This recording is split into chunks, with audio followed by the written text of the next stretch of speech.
Assalamu alaikum, I'm Aisha and you're watching Samaa News. Here are today's headlines.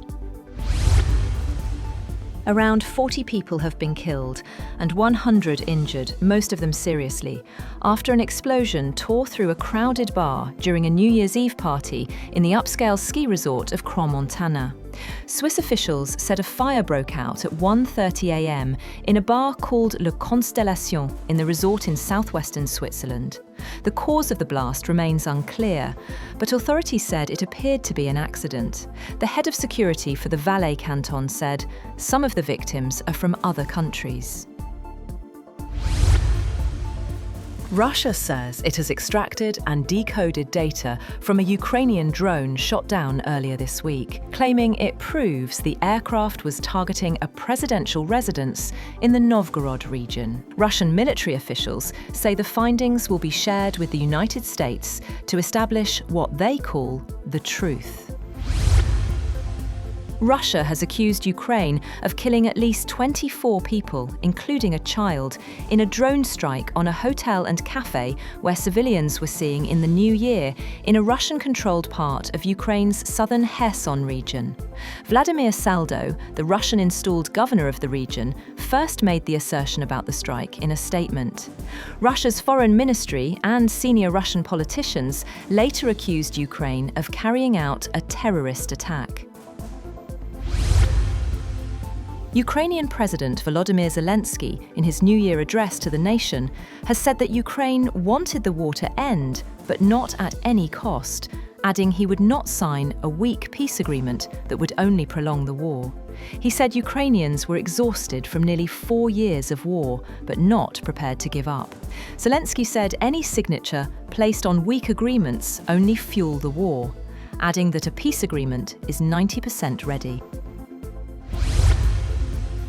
Ukrainian and European officials have rejected Moscow's claims that Ukraine targeted a personal residence of Russian President Vladimir Putin with a drone attack this week. The Wall Street Journal reported that US national security officials have found Ukraine did not target Putin or one of his residences in a drone strike. Kaja Kallas, the EU's top diplomat, called Russia's claims a deliberate distraction. Ukraine has denied it carried out such an attack, describing the allegation as a Russian disinformation campaign. Several people have been killed during overnight unrest in Iran as protests over soaring inflation escalated into clashes with security forces. Iranian media and rights groups reported deaths in multiple cities, while authorities blamed violence on demonstrators and said dialogue would be offered alongside security measures. 7 bodies were recovered and 96 people rescued after a migrant boat capsized overnight near Jinak Barra. According to Gambia's defence ministry, the vessel was carrying more than 200 migrants, including women and children, with several survivors in critical condition. The Atlantic route to Spain's Canary Islands remains one of the world's deadliest, with thousands dying each year attempting the crossing. Pakistan and India have exchanged details of their nuclear facilities and lists of prisoners held in each other's jails. According to sources, the details of nuclear facilities were exchanged simultaneously in Islamabad and New Delhi. The exchange was conducted under a formal agreement between Pakistan and India. The two countries also exchanged lists of prisoners held in each other's jails under the Consular Access Agreement signed in 2008. Zoran Mandani has been sworn in as New York City Mayor in the first minutes of the new year at the historic City Hall subway station, with his wife, Rama Duwaji, standing by his side.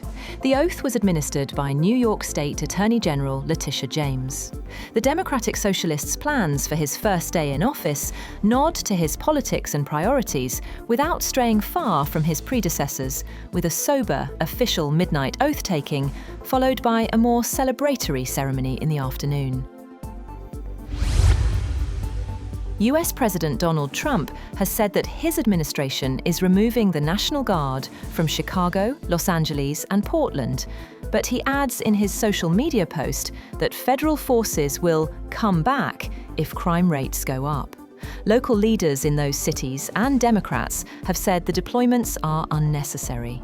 Trump's announcement comes shortly before a federal appellate court ruled that his administration had to return hundreds of California National Guard troops to Governor Gavin Newsom's control. Israel is set to prohibit 37 international aid organisations from operating in Gaza and the West Bank from January 1st, citing failure to meet stricter registration and security requirements. Israeli authorities say the rules aim to prevent alleged links between NGO staff and rebel groups, a claim rejected by several aid agencies. Groups including Doctors Without Borders are affected. Turkey has granted visa-free travel to Chinese citizens holding ordinary passports for tourism and transit. Under a presidential decree signed by President Tayyip Erdogan, visitors from China can now stay up to 90 days within any 180-day period starting January 2nd. The move is aimed at boosting tourism and trade ties between the two countries. As 2025 drew to a close, people across the world welcomed the new year with celebrations stretching from the Pacific to the Americas. From bell-ringing ceremonies in Seoul to festivities at the Great Wall of China and early countdowns in Europe, crowds marked the arrival of 2026 with traditions, fireworks, and hopes for peace. Meanwhile, both Ukrainians and Russians welcomed the new year with hopes for peace. After nearly 4 years of conflict, citizens on both sides are looking ahead with a shared desire for calm, stability, and an end to hostilities.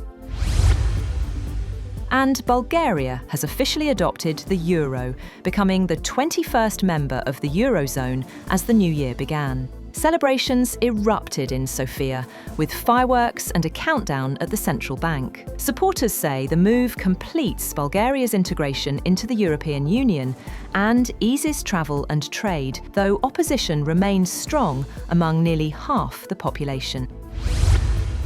That's all for now. For more updates, visit www.samaa.tv. Thank you for watching Samaa News.